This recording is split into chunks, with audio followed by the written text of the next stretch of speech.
उपनल कर्मचारियों का हाईकोर्ट अवमानना मामला 11 सितंबर को अहम सुनवाई। उत्तराखंड में उपनल कर्मचारियों के नियमितीकरण का मुद्दा लगातार सुर्खियों में बना हुआ है। मामला अब अवमानना याचिका तक पहुंच चुका है और इसकी सुनवाई 11 सितंबर 2025 को नैनीताल हाई कोर्ट में होनी है। केस संख्या 402/2024 उपनल संविदा कर्मचारी संघ बनाम मुख्य सचिव आनंद वर्धन के रूप में दर्ज है। इस केस की आइटम संख्या 65.1 है और इसे लेकर कर्मचारियों के बीच गहरी उत्सुकता बनी हुई है। पिछली सुनवाई में सरकार की ओर से माननीय न्यायालय को यह जानकारी दी गई थी कि उपनल कर्मचारियों के नियमितीकरण के लिए एक विशेषज्ञ समिति का गठन कर दिया गया है। यह समिति अपनी रिपोर्ट तैयार करके कैबिनेट के सामने पेश करेगी। कोर्ट ने इस तर्क को मानते हुए सरकार को 4 सप्ताह का समय दिया था ताकि समिति की रिपोर्ट प्रस्तुत हो सके और आगे की प्रक्रिया पूरी हो। अब जबकि 4 सप्ताह का समय बीत चुका है, सभी की निगाहें इस बात पर टिकी हैं कि सरकार अगली सुनवाई में क्या रुख अपनाएगी। उपनल कर्मचारियों का यह मुद्दा नया नहीं है। पिछले कई वर्षों से यह वर्ग अपनी सेवाओं के नियमितीकरण की मांग करता आ रहा है। हाई कोर्ट और सुप्रीम कोर्ट दोनों स्तरों पर कर्मचारियों को राहत देने वाले आदेश पहले ही दिए जा चुके हैं। अदालतों ने साफ कहा है कि लंबे समय से सेवा दे रहे संविदा और आउटसोर्स कर्मचारियों को नियमित किया जाए।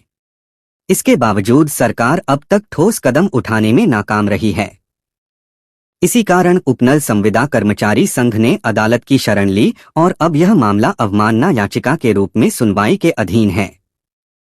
कर्मचारियों का कहना है कि जब सुप्रीम कोर्ट और हाई कोर्ट दोनों ने ही नियमितीकरण का आदेश दिया है और स्वयं मुख्यमंत्री पुष्कर सिंह धामी ने भी इसकी घोषणा की है, तो फिर सरकार देरी क्यों कर रही है। कोर्ट ने पिछली बार सरकार को समय देते हुए स्पष्ट संकेत दिए थे कि अनावश्यक विलंब बर्दाश्त नहीं किया जाएगा। इसीलिए इस बार की सुनवाई बेहद अहम मानी जा रही है। सरकार की ओर से दलील दी जाती रही है कि नियमितीकरण एक संवेदनशील मुद्दा है जिसमें वित्तीय भार, सेवा नियम और भविष्य की नीतियों को ध्यान में रखना आवश्यक है। यही कारण है कि सरकार ने विशेषज्ञ समिति का गठन किया है ताकि सभी पहलुओं का गहन अध्ययन हो सके। हालांकि कर्मचारियों का कहना है कि यह सब सिर्फ समय निकालने की कवायद है, क्योंकि यदि सरकार वास्तव में गंभीर होती तो समिति की रिपोर्ट पहले ही सामने आ चुकी होती और कैबिनेट में उस पर निर्णय हो चुका होता।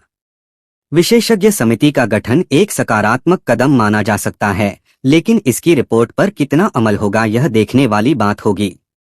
सरकार के सामने सबसे बड़ी चुनौती यह है कि वह अदालत के आदेशों का पालन करे और साथ ही वित्तीय व प्रशासनिक व्यवस्थाओं को भी संतुलित रखे। उत्तराखंड में उपनल के माध्यम से हजारों कर्मचारी कार्यरत हैं। ये कर्मचारी स्वास्थ्य, ऊर्जा, जल संस्थान, शिक्षा और अन्य कई विभागों में वर्षों से सेवाएं दे रहे हैं। इनकी संख्या इतनी बड़ी है कि इनके बिना सरकारी तंत्र की कल्पना करना कठिन हो गया है। लेकिन दुख की बात यह है कि इतने वर्षों से सेवा देने के बावजूद इन्हें न तो नियमित कर्मचारियों जैसी सुविधाएं मिलती हैं और न ही स्थायी सुरक्षा। वेतन भी अक्सर कम मिलता है और नौकरी की स्थिरता भी नहीं होती।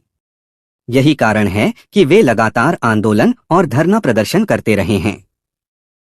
इस वर्ग का तर्क है कि जब वे नियमित कर्मचारियों जैसा ही काम करते हैं तो फिर उनके साथ भेदभाव क्यों किया जाए। यही मांग अब कानूनी लड़ाई में तब्दील हो चुकी है। इस पूरे मामले का राजनीतिक पहलू भी बहुत अहम है। मुख्यमंत्री पुष्कर सिंह धामी ने कई बार उपनल और संविदा कर्मचारियों के नियमितीकरण का आश्वासन दिया है। चुनावी सभाओं में भी इस विषय का उल्लेख हुआ है। कर्मचारियों का मानना है कि अब यह केवल चुनावी वादों तक सीमित न रहकर व्यवहारिक रूप से लागू होना चाहिए, क्योंकि यदि बार बार वादे किए जाएंगे और पूरे नहीं होंगे तो इससे सरकार की साख पर भी असर पड़ेगा। विपक्ष भी इस मुद्दे को उठाकर सरकार पर हमलावर रहता है।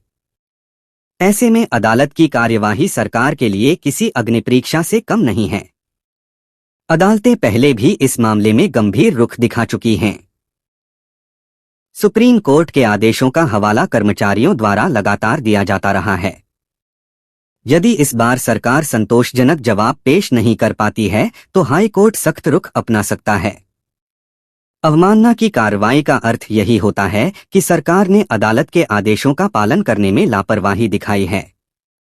यदि अदालत को लगता है कि जानबूझकर आदेशों को लागू नहीं किया जा रहा है, तो सरकार को फटकार लगाई जा सकती है और कड़े निर्देश जारी हो सकते हैं।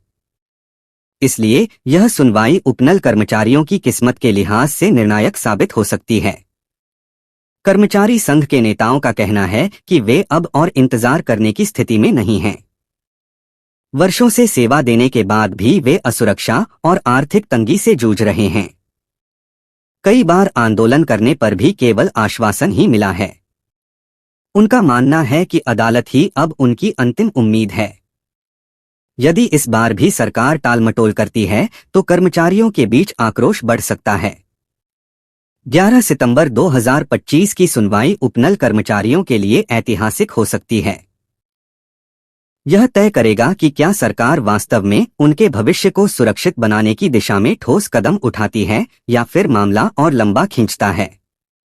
कर्मचारी चाहते हैं कि सुप्रीम कोर्ट और हाई कोर्ट के आदेशों का तुरंत पालन हो और उन्हें नियमित कर्मचारी का दर्जा मिले।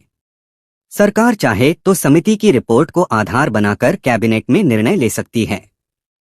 लेकिन यदि ऐसा नहीं होता है तो अदालत की सख्ती और बढ़ सकती है। यह मामला केवल कानूनी लड़ाई नहीं बल्कि हजारों परिवारों के भविष्य से जुड़ा हुआ है। इसलिए पूरे प्रदेश की निगाहें नैनीताल हाई कोर्ट की इस सुनवाई पर टिकी होंगी।